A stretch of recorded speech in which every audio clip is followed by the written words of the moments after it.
सर्दी हो गई। सर्दी हो गई तो मन में विचार करने लगे, काश आज मेरे पास अगर कोई होता तो मेरी कोई सेवा कर देता। तो एकदम से ख्याल आया किसका? ब्रह्मा जी का। अब ब्रह्मा जी का ख्याल आया तो ब्रह्मा जी को बुला करके कहते हैं, हे भगवान मुझे फिर वरदान चाहिए। ब्रह्मा जी ने बोला, मांगो भाई, क्या चाहिए, क्या मांगते हो? तो कहते हैं, पहला वरदान तो ये दे दो कि मेरी सर्दी ठीक हो जाए। भगवान ने बोला, ठीक है बेटा, तथास्तु। दूसरा वरदान मांगो। कहते दूसरा वरदान दे दो कि मेरी शादी हो जाए। भगवान ने कहा, ठीक है, तथास्तु। तो तीसरा वरदान मांगो। कहते तीसरा वरदान मुझे ये दे दो कि मैं जब चाहूं फिर 3 वरदान मांग लो। ब्रह्मा जी ने कहा, ठीक है भाई, जाओ। अब शादी ब्याह हुए, कुछ दिन हुए, कुछ दिन तक तो ठीक ठाक चला, तो थोड़ी खटपट होने लग गई। फिर एक दिन बड़ा क्रोध आया, फिर ब्रह्मा जी को बुलाया, ब्रह्मा जी। ब्रह्मा जी फिर आ गए, हाँ भाई बोलो, क्या बात है? तो कहने लगे, महाराज फिर से वरदान चाहिए। क्या? कहते पहली बात तो ये वरदान दे दो कि मेरी कोई संतान नहीं हो रही, मुझे एक संतान हो जाए बढ़िया सुंदर सी। ठीक है भाई, तथास्तु, दिया वरदान। दूसरा वरदान मांगो। कहने लगे, दूसरा वरदान ये दे दो कि मेरी पत्नी या फिर चेंज कर दो या फिर इसकी बुद्धि सही कर दो, बड़ी लड़ती है मुझसे। भगवान ने कहा, ठीक है, दे दिया वरदान, एक्सचेंज हो गई। तीसरा वरदान मांगो। कहते तीसरा वरदान दे दो कि जब चाहूं फिर 3 वरदान मांग लो। अब ब्रह्मा जी का दिमाग खराब हुआ महाराज। अब मुंह लटका के पहुंच गए नारायण के पास में, और जाकर के कहने लगे, हे भगवान बहुत बड़ी गलती हो गई, बहुत बड़ी भूल हो गई। अरे ब्रह्मा जी से भूल हो गई? नारायण भगवान हंस के पूछने लगे, महाराज क्या कर दिया, अब क्या हो गया? तो कहते हैं, प्रभु मृत्यु लोक में एक मनुष्य है, उसने मेरी खूब भजन किया, खूब तपस्या करी, प्रसन्न होकर के मैंने उसे वरदान दिया। तो जब देखो जब 3 वरदान मांगता है, 2 अपनी इच्छा बता देगा, तीसरे वरदान में कह देगा कि जब चाहूं फिर 3 वरदान मांग लूं। विष्णु भगवान ने बोला, चलो कोई बात नहीं बेटा, इस बार चलो कोई बात नहीं ब्रह्मा जी, अब इस बार जब वो तुमको बुलाएगा तो अपन देख लेंगे। अब इसका मूड हुआ ऐसा ही। अब उसने फिर ब्रह्मा जी को बुला लिया और ब्रह्मा जी को बुला करके कहा कि हे ब्रह्मा जी कहाँ हो? फिर ब्रह्मा जी प्रकट हो गए, कहने लगे, हाँ भैया मांगो, अब क्या मांगा है तुमने? आज भगवान ने इसकी बुद्धि फेर दी, बुद्धि उलट कर दी। तो उसने पहला वरदान तो मांगा कि हे भगवान इस संसार से माया मोह से मेरी आसक्ति छूट जाए। भगवान ने कहा, बेटा तथास्तु। दूसरा वरदान मांग। कहते भगवान के चरण में, भगवान की कथा श्रवण करने में, भगवान की पूजन करने में मेरा मन लगने लग जाए। भगवान ने कहा, ठीक है भैया, तथास्तु। तीसरा वरदान कहता है कि ब्रह्मा जी आज से आप मुक्त हो गए।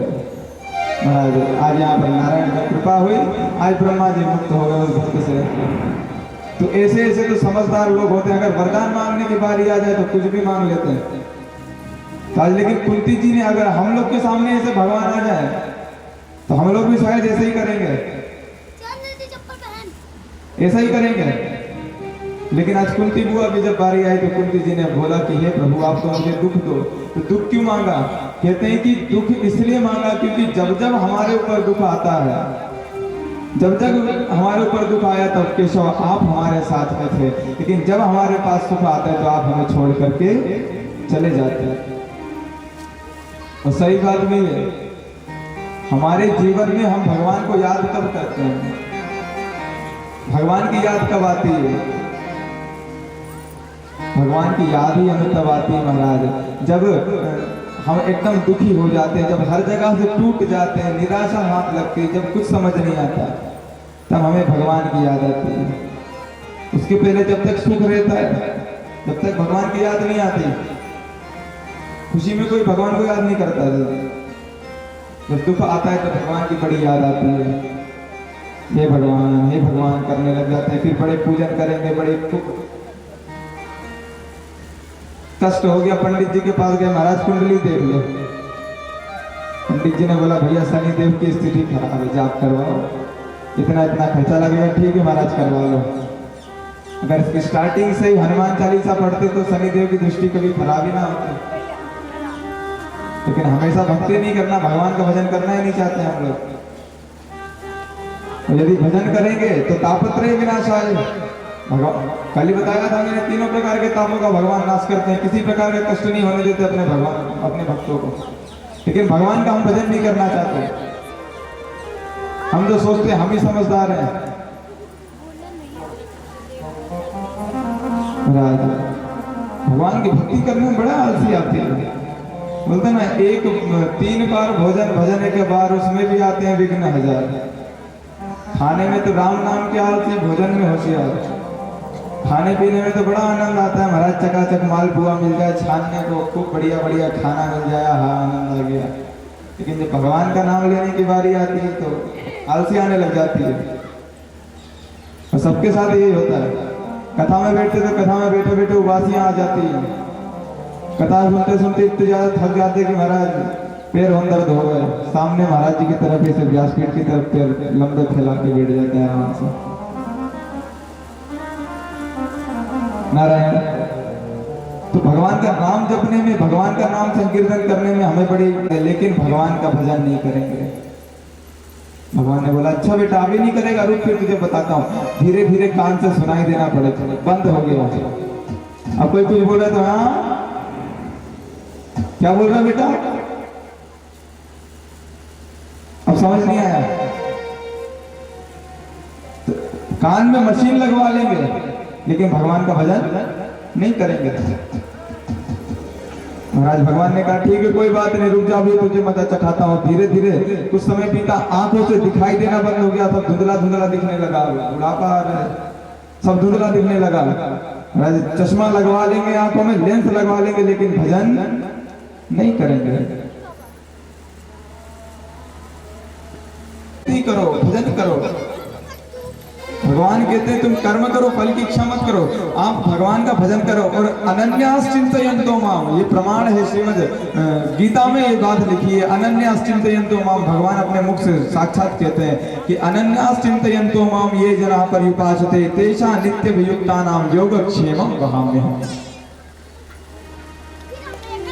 स्मृति सकल कल्याणम भाजनम यत्र जायते। भगवान का स्मरण करने मात्र से ही सकल कल्याण हो जाता है। वो अनन्य भाव से भगवान कहते हैं कि अनन्यास चिंतयन्तो माम ये जना पर्युपासते। अनन्य भाव से जो भी भक्त मेरी भक्ति करता है, मेरा भजन करता है, मेरा कीर्तन करता है, मेरा पूजन करता है, महाराज मैं उससे बड़ा प्रसन्न रहता हूँ। और उसके नित्य योग क्षेम की जो भी व्यवस्था होती है उन सब चीजों को मैं देखता हूँ अपने हिसाब से। उसकी हर व्यवस्था को देखने का काम मेरा रहता है। लेकिन महाराज भगवान तो हमारे लिए हर चीज की व्यवस्था करते हैं और हम क्या करते हैं, कुछ नहीं। तो भगवान हमें हमेशा समझाते हैं, भगवान पग पग पे समझाते हैं, लेकिन हम लोग समझ ही नहीं पाते हैं। तो बताओ इसमें गलती किसकी है? दोष भगवान का है कि हमारा दोष है? हमारा दोष है कि भगवान का दोष है? भगवान तो बार बार समझा रहे हैं ना, लेकिन हम लोग ही नहीं समझ पा रहे। इसमें गलती हमारी है। नंदू जी महाराज का एक पद है बड़ा सुंदर सा,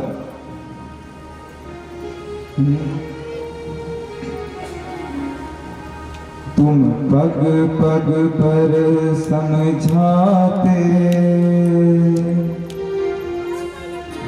हम फिर भी समझ ना पाते, ये कैसा दोष हमारा, हम गलती करते जाते, तुम भग भग समझाते, हम फिर भी समझ ना पाते, ये कैसा दोष हमारा, हम गलती करते जाते। ये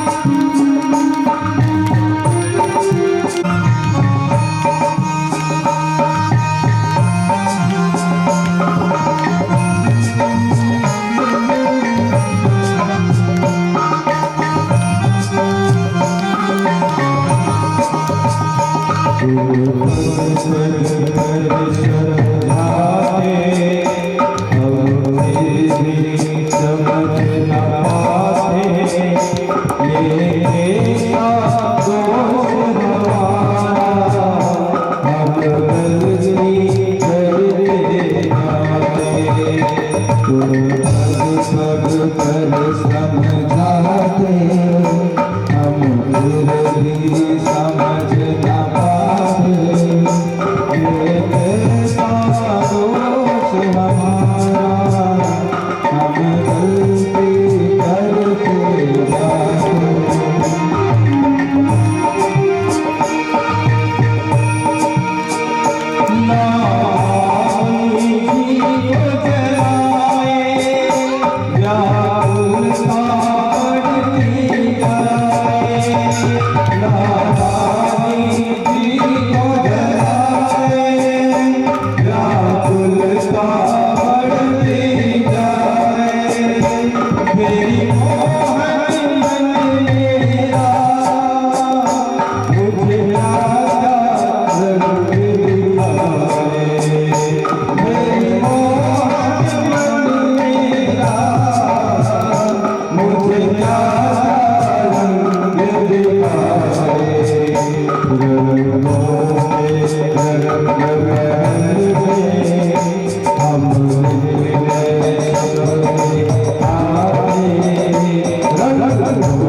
पहले कहा हे प्रभु मेरी रक्षा करो, फिर कहने लगे कि हे प्रभु मेरी गर्भ की रक्षा करो, मेरी संतान की रक्षा करो मालिक।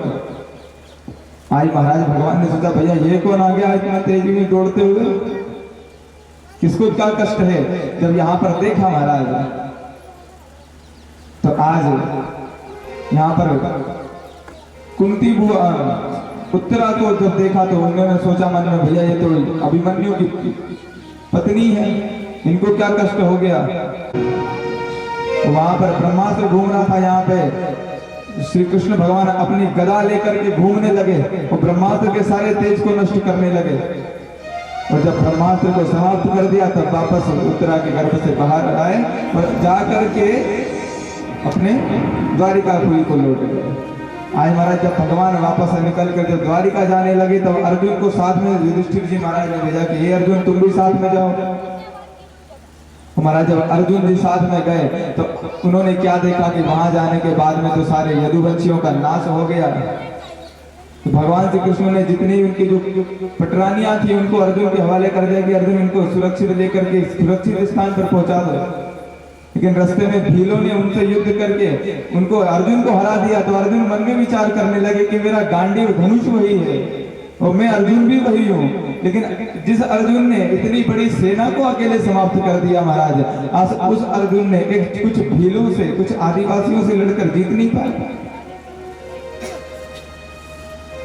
नारायण आज यहाँ अर्जुन को बड़ा दुख हुआ और उसके बाद अपनी पुरी को जब अपनी नगरी को वापस आए तो युधिष्ठिर जी महाराज ने के मुख कमल की ओर निहारा, जब देखा तो पूछा भाई क्या बात है, इतना उदास क्यों?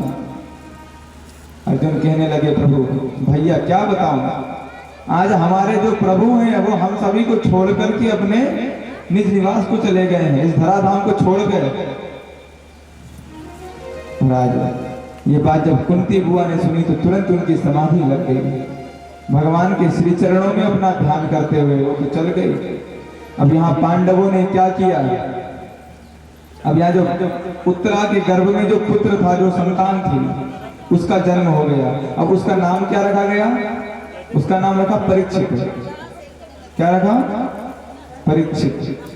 परीक्षित मतलब पर धन इच्छित, दूसरों को देखने की जिसके अंदर इच्छा है। जैसी परीक्षित जी महाराज का जन्म हुआ तो इधर उधर निहारने लगे। अब ढूंढ किसको रहे हैं? वो जो छोटा सा था ना, एक गधा घुमा रहा था जो मेरे गर्भ में मेरी रक्षा कर रहा था, वो कहाँ चला गया भगवान? अब उसको ढूंढ रहे परीक्षित जी महाराज, इधर उधर देख रहे थे तो उनका नाम हो गया परीक्षित महाराज। आज परीक्षित जी थोड़े बड़े हो गए और जब पांडवों को पता चला कि भगवान अब इस धराधाम को छोड़ करके चले गए हैं, हमारा सभी लोगों ने सोचा कि अब अपना जितना भी राजपाट है सभी की सब इस परीक्षित के नाम पे कर करके हम लोग चले जाते हैं। जितना भी राजपाट था हमारा सब परीक्षित जी के माथे सौंप दिया और सब परीक्षित जी के माथे करने के बाद में चले गए, वन को चले गए, भगवान की प्राप्ति के लिए चले गए। यहाँ पांडव इधर से निकल गए। यहाँ पर परीक्षित जी महाराज तो उस समय थोड़े छोटे थे।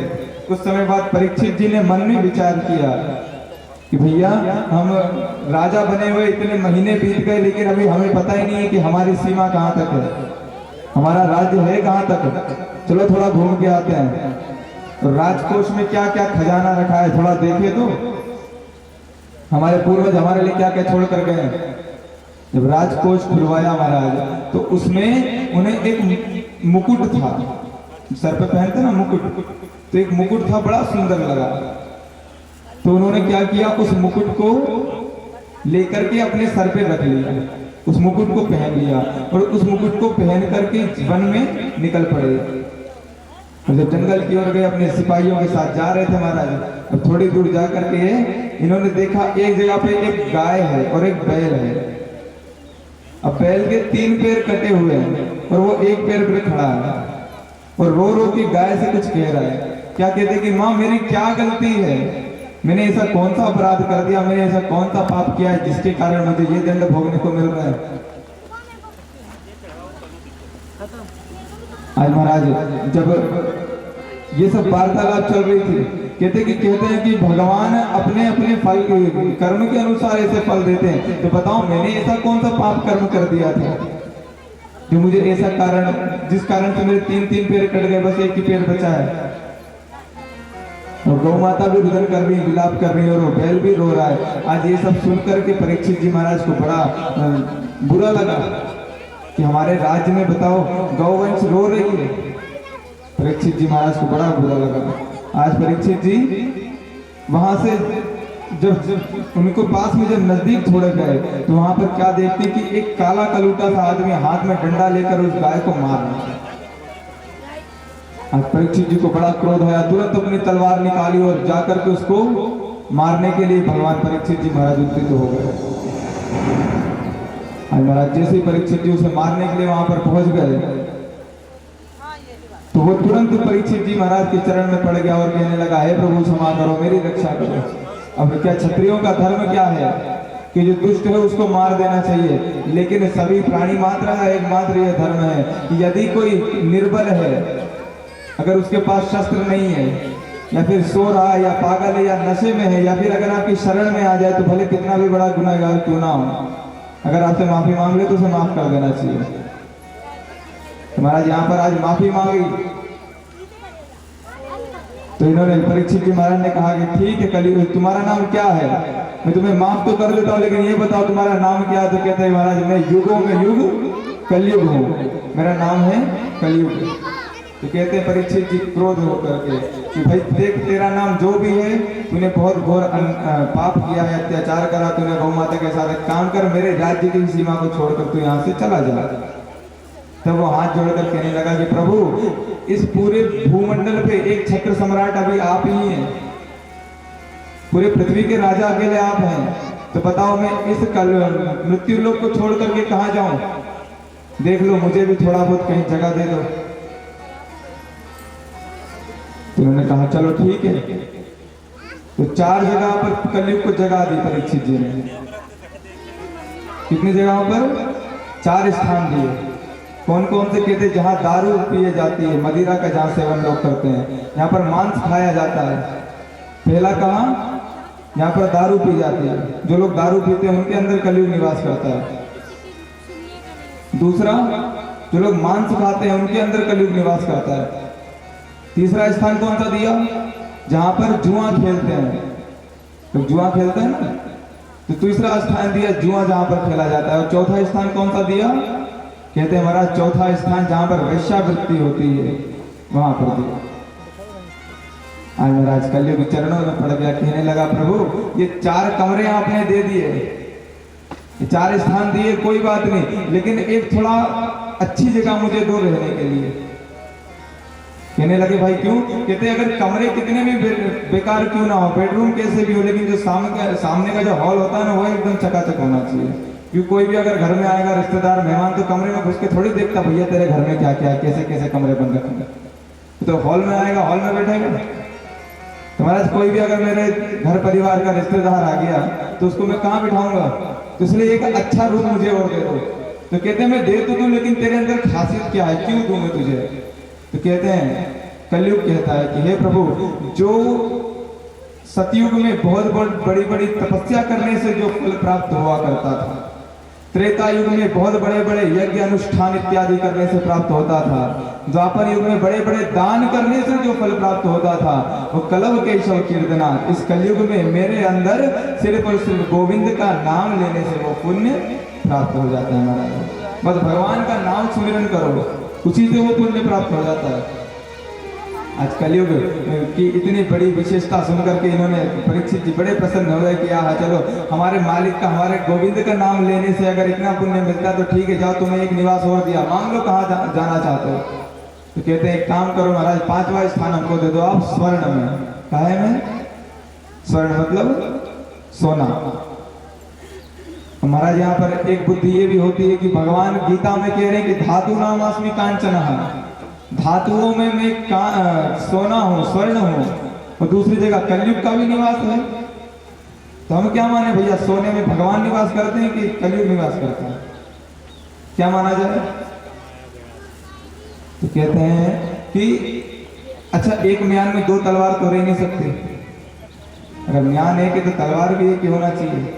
अब एक तरफ बोल रहे हो कि धातु नामस्मि कांचना, भगवान साक्षात कह रहे हैं कि धातुओं में मैं स्वर्ण हूँ, स्वर्ण में मेरा निवास है। और दूसरी तरफ क्या कह रहे हैं कि कलयुग का निवास है। तो क्या माना जाए? कहते हैं जो अधर्म से कमाया हुआ जो स्वर्ण जो होता है, जो सोना होता है, उसके अंदर कलयुग का निवास होता है, और जो धर्म से कमाया हुआ स्वर्ण होता है उसके अंदर ठाकुर जी का निवास होता है।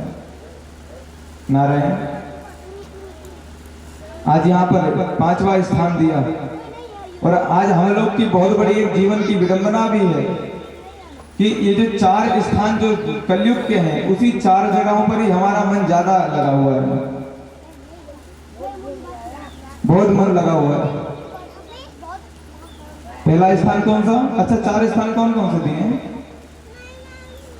कौन कौन से दिए हैं? कौन कौन से दिए?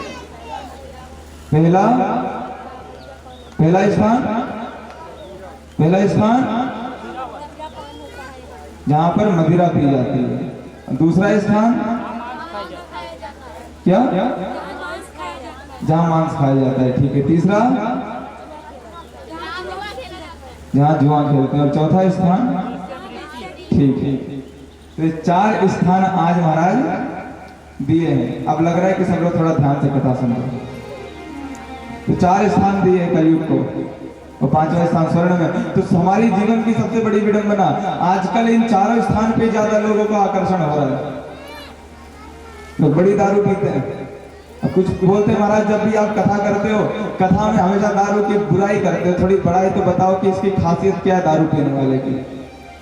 तो कहते हैं दारू पीने वाले की जल्द कभी बुढ़ापा नहीं आता, पता है। इंसान दारू पीता है उसका बुढ़ापा नहीं आता, जानते हैं क्यों? क्योंकि जितनी दारू पी लेता है कि उसकी किडनी उडनी तो जवानी में खत्म हो जाती है, तो वो भी खत्म हो जाता है, एक्सपायरी डेट इसकी हो जाती है। जवानी में तो बुढ़ापा देखने के पहले नहीं पड़ जाता है। और जो दारू जो व्यक्ति पीता है उसको कभी कुत्ते नहीं काटते, कभी कुत्ते नहीं काटते। अच्छा महाराज, क्यों नहीं काटते? क्योंकि दारू पीने वाले को कुत्ते इसलिए नहीं काटते क्योंकि कुत्तों की क्या आदत होती है, रात बिरात भूखा करना, इधर उधर भूखते रहते हैं, और जहां मर्जी पड़ती वहीं पड़ जाते हैं, लेट जाएंगे। जैसे दारू पीने वाले भी पी लेंगे तो अपने आप को शहंशाह समझते हैं, चिल्लाया करते हैं इधर उधर, पर जब चिल्ला चिल्ला के थक जाते तो कहीं पर भी पड़ जाते। तो कुत्ते भी सोचते भैया अपने भाई बंधु हैं, इनको क्या भूखना काटना, नारायण। तो दारू पीने वालों को कभी बुढ़ापा नहीं आता, और दारू पीने वालों को कभी कुत्ते नहीं काटते। लेकिन दारू पीना सच में बहुत बुरी चीज है। नरकों का आगे जब वर्णन आएगा 6वें स्कंद में, नरकों का वर्णन बताते हैं जामवंत उपाख्यान में। जो व्यक्ति दारू पीता है वो घोर नर्क में जाता है, और जब वो नर्क में जाता है ना, तो उसको लोहा गर्म करके उसको पिलाया जाता है। जो लोहा होता है ना, लोहा, उसको एकदम गर्म करके एकदम पिघला देते हैं, और जब वो लोहा एकदम पिघल जाता है, एकदम पानी जैसा हो जाता है, तो उसको पिला देते हैं। सोचो कितना कष्ट होता होगा। अरे 2 मिनट के आनंद के लिए आप क्यों अपना जीवन व्यर्थ करते हैं?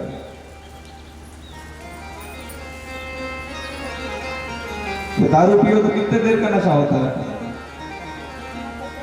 कितनी देर का होता है नशा? 2 घंटा, 4 घंटा, 6 घंटा, 1 दिन ज्यादा से ज्यादा, बस। किससे ज्यादा भी नशा हो सकता है? 1 दिन का ज्यादा से ज्यादा हो सकता है नशा।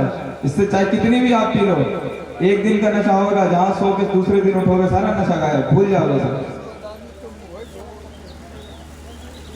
तुम्हारा जब ऐसा नशा करने से क्या फायदा, बताओ? अरे नशा ऐसा करो ना कि जो एक बार नशा करो तो जिंदगी भर नशे में रहो। तो करना है तो कुछ ऐसा नशा करो। तो कौन सा नशा करें? तो कैसे? भगवान की भक्ति का नशा करो। भगवान की भक्ति का जो नशा करते हैं उनका नशा जीवन भर के लिए चढ़ा रहता है। और दारू पीने वालों का नशा कुछ नहीं होता, लेकिन जो भक्ति का नशा होता है, अरे मैं हूँ आनंद, ये आनंद है मेरा, ये मस्ती है मस्ती, पिया कुछ नहीं है, कुछ नहीं पिया होता है इंसान, लेकिन ऐसे आनंद में झूमता है जितना एक नशेड़ी भी नहीं झूमता होगा। तो भगवान के नाम का आश्रय लो, जब कीर्तन करो, संकीर्तन करो, भगवान के भजन करो, देखो कितना आनंद आता है महाराज। एकदम भक्ति में लीन हो जाओ, पूरी जिंदगी नशे में बीत जाएगी। दारू नहीं पीनी चाहिए, बड़ी बुरी चीज होती है। तो पहला क्या? दारू। और दूसरा कौन सा स्थान है? जुआ, जहां पर जुआ खेला जाता है, जहां जुआ खेलते हैं। जुआ किसको बोलते हैं? बच्चे और छोटे छोटे रहते हैं बच्चे, जैसे बाबू जीवन गांव में जो जुआ खेलते हैं ना, पत्ते उत्ते खेलते हैं, जो बूढ़े बुजुर्ग हो जाते हैं, दादा हम, कुछ काम धंधा रहता नहीं है, मंदिर के रोटले पे बैठेंगे, लो बेटा चलो आ जाओ 3 पत्ते खेलते हैं, पत्ते खेलेंगे। अब मान लो जैसे 4 लोग अगर पत्ते खेलने के लिए चाहिए, अगर 3 बाबूजी आ गए, 1 कम पड़ गया, कोई बच्चा गुजर रहा, बेटा आ जा, देखो हम सिखाते हैं, आजा बैठ हमारे साथ में जुआ खेलेंगे। अब सिखाते बड़े बुजुर्ग ही हैं। अच्छा, दारू पीना भी बड़े बुजुर्ग ही हमारे घर के सिखाते हैं। बचपन में क्या करते हैं? सबसे पहले बोतल कौन पकड़ाते हैं? घर वाले पकड़ाते हैं कि नहीं पकड़ाते? बोतल कौन पकड़ाता है हमें? सबसे पहली बोतल तो हमारी माँ ही पकड़ाती है। भाई भगवान ने स्तनों में दूध दिया है तो उसको अपना स्तनपान कराना चाहिए, लेकिन आजकल मॉडल जमाना हो गया, तो जल्दी जल्दी के चक्कर में सब खत्म। भैया बच्चे को कुछ दिन हुए बोतल लेके आएंगे, उसमें थोड़ा दूध भर के उसके मुंह पे लगा दिया, बचपन में दूध की बोतल पकड़ा दी, थोड़ा सा बड़ा हुआ तो पानी की बोतल पकड़ा दी, और बड़ा हुआ तो कोल्ड ड्रिंक की बोतल पकड़ा दी। अब जब इतनी बोतलें आपने पकड़ा दी तो बोलते हैं माता पिता की, जब इतनी बोतल आपने पकड़ा दी तो एक बोतल हम भी पकड़ लेते हैं।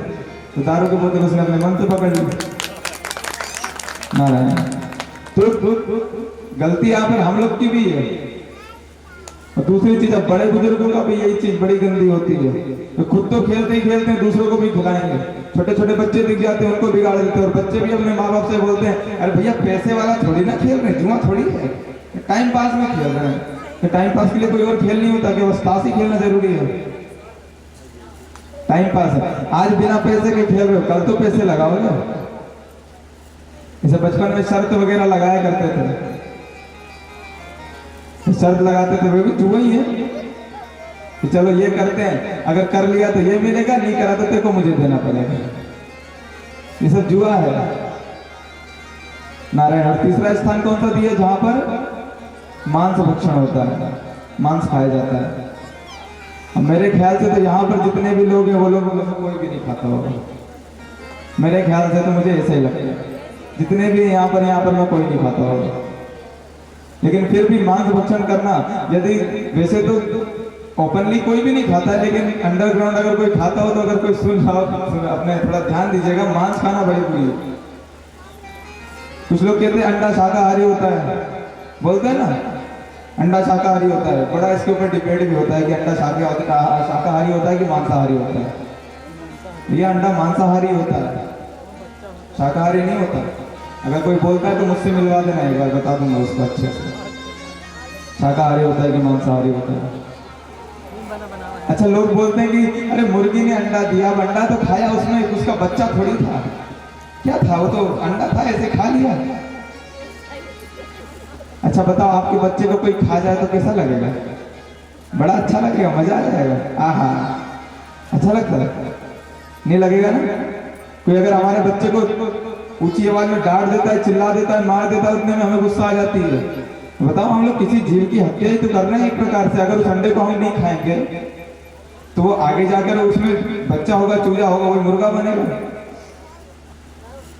इसलिए मांस का भक्षण नहीं करना चाहिए। भगवान ने हमें इतनी सारी सुविधा दी है खाने के लिए, अन्न इतना अच्छा अच्छा दिया है, गेहूं है, चावल है, दाल है, इतना सुंदर सुंदर अन्न दिया है। पकवान बनाओ आराम से, अपना पाव चकाचक, सस्ता भी है, उससे तो काफी सस्ता पड़ जाता है, तो आराम से खाओ। नारायण। और चौथा स्थान कहाँ दिया? जहां पर वेश्यावृत्ति होती है। महाराज व्यासपीठ से उसके विषय में ज्यादा बोलना मैं उचित नहीं समझता। तो ये 4 स्थान आज दिए, और 5वां स्थान दिया कहाँ पर? स्वर्ण में। आज महाराज यहाँ पर 5वां स्थान स्वर्ण में दिया। परीक्षित जी महाराज वहां पर कलयुग को 5वें स्थान दे करके आगे बढ़ गए। और जब आगे बढ़े तो वहां जाकर के महाराज इनके सिपाही कहीं भटक गए और ये अलग हो गए, ये अलग हुए। अब जंगल जंगल भटक रहे हैं, अब इन्हें रास्ता नहीं मिल रहा, समझ नहीं आ रहा कि अपने राज्य में वापस कैसे जाया जाए। हमारा जब कुछ समझ नहीं आया तो भूख प्यास से एकदम बेचैन होने लगे। अपने घोड़े को दौड़ाते दौड़ाते जा रहे थे, कुछ दूरी पे इनको एक आश्रम दिखाई दिया। उस आश्रम को देखा महाराज, बड़े प्रसन्न हो गए कि चलो अच्छा है, यहाँ पर शायद कोई ना कोई जरूर मिल जाएगा, ये मुझे रास्ता बता दे। आज महाराज जब यहाँ पर गए तो वहां पर जाने के बाद में वहां पर एक संत महाराज बैठे हुए थे, आंख बंद करके ऐसे तपस्या में लीन। अब इन्होंने आवाज लगाया कि बाबा थोड़ा जल मिलेगा क्या पीने के लिए? महाराज वो तो समाधि में लीन, तो कहां से सुने? परीक्षित जी ने 2-3 बार आवाज लगाई। अब जब नहीं सुना तो इनको बड़ा क्रोध आ गया। परीक्षित जी को बड़ा क्रोध आया। इन्होंने सोचा कि भाई देखूं तो अंदर कोई है भी या नहीं। और जब अंदर जाकर देखा तो महाराज जी तो अपना हाथ जोली माला लेकर के बैठे हुए थे आग बंद करके। अब इन्होंने सोचा कि लगता है ये सोच रहे होंगे कि कौन इन राजा रजवाड़ों के चक्कर में पड़े फालतू में, इसलिए आग मूंद करके बैठ गए। परीक्षित जी को गुस्सा आया तो इन्होंने क्या किया, अपने कमान से एक तीर निकाला, एक मरा हुआ सांप पड़ा हुआ था, वो उठाकर ऋषि के गले में डाल दिया। और जब ऋषि के गले में डाल करके वहां से क्रोध पूर्वक वहां से चल पड़े। अब महाराज जी अपने राज्य में आ गए। और उसी समय वहां जो ऋषि थे उनके एक शिष्य ने उनके जब ऐसा परीक्षित जी को करते हुए देखा तो घबरा करके दौड़ता हुआ उनके पुत्र के पास गया। ऋषिपुत्र पास की एक नदी में स्नान कर रहे थे। ऋषिपुत्र को जैसे ही पता चला उन्होंने तुरंत हाथ में जल लिया और परीक्षित जी को श्राप दे दिया कि जाओ परीक्षित, तुमने आज मेरे पिताजी के गले में सर्प डाला है, मैं तुम्हें श्राप देता हूँ कि आज से 7वें दिन तक्षण नाग के डसने से तुम्हारी मृत्यु हो जाएगी। आज परीक्षित जी को श्राप लगा। जब परीक्षित जी को श्राप लगा तो यहाँ पर परीक्षित जी को श्राप देने के बाद में ऋषिपुत्र तुरंत अपने पिताजी के पास आए, आश्रम में आए और यहाँ पर देखा पिताजी आंख मूंद करके बैठे हुए, गले में सांप पड़ा है, रुदन करने लगे, रोने लगे। लगा कि पिताजी तो गए, पप्पा तो गए ना रहे, तो पिताजी चले गए।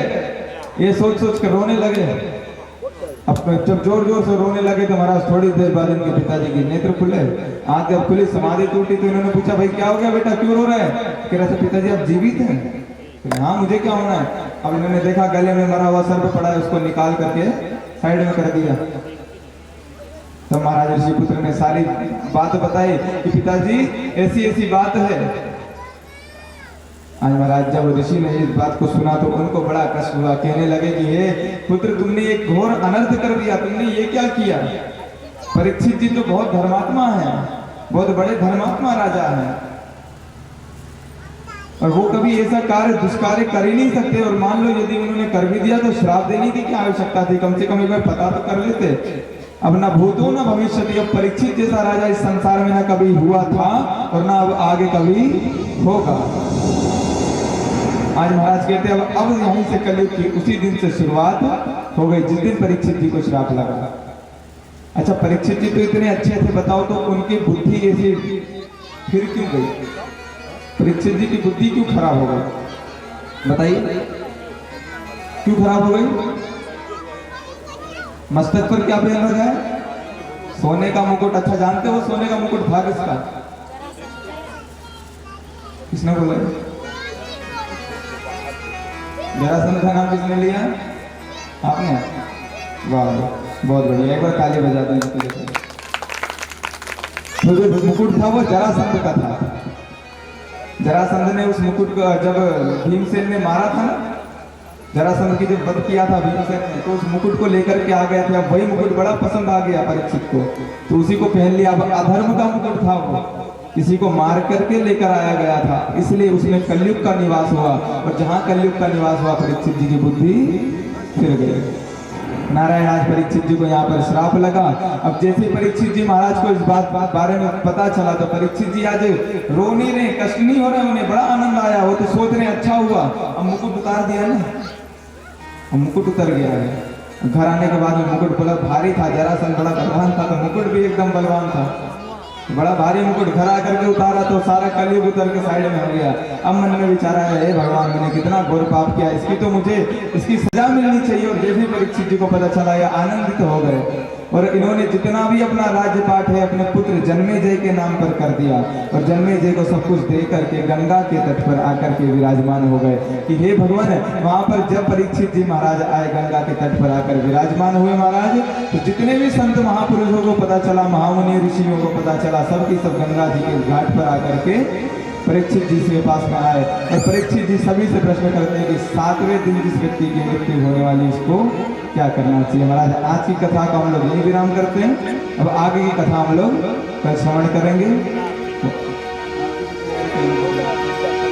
लागी लगन मत तोड़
सुमंत्र पुष्पांजलि पुष्प ले लीजिए हाथ में।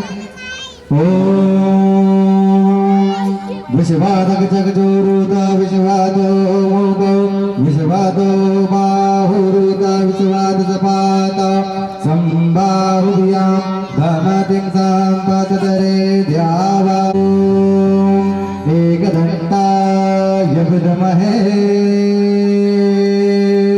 वक्रतुंडाय धीमहि तन्नो गन्धे प्रचोदयात्। ॐ कात्यायनी च विद्महे कन्याकुमारिकाय च धीमहि तन्नो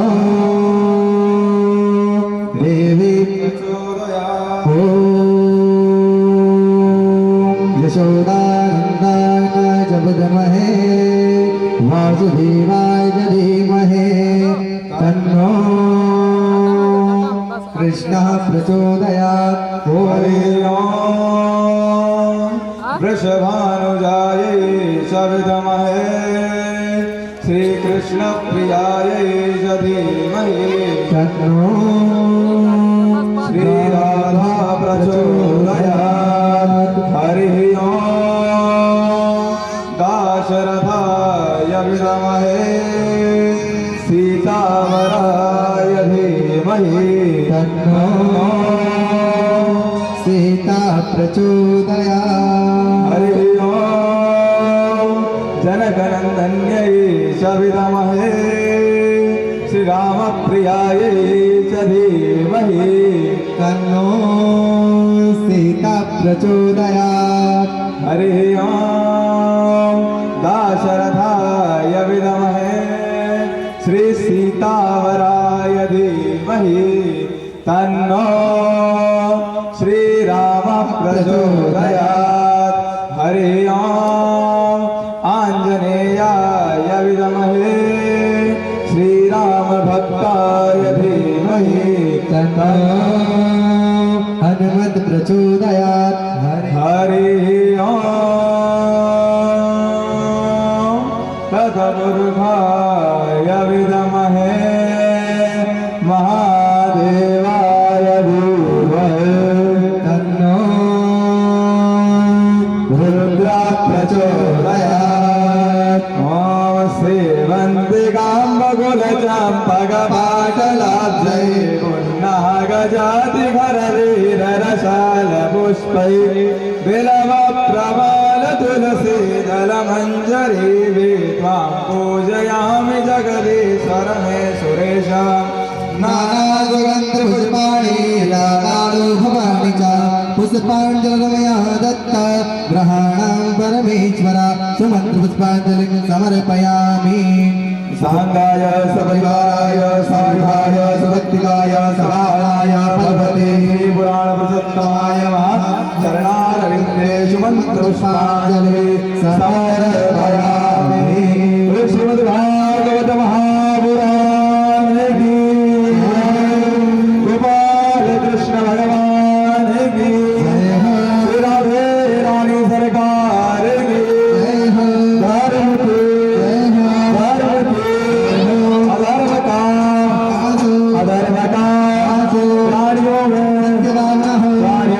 सत्यभावना हो विश्व का गौ माता की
पश्यन्तु प्रदक्षिणायां पदे पदे मन्त्रहीनं क्रियाहीनं भक्तिहीनं सुरेश्वरं यत् पूजितं मया देव परिपूर्णं भवतु ते।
श्री बाकी बिहारी लाल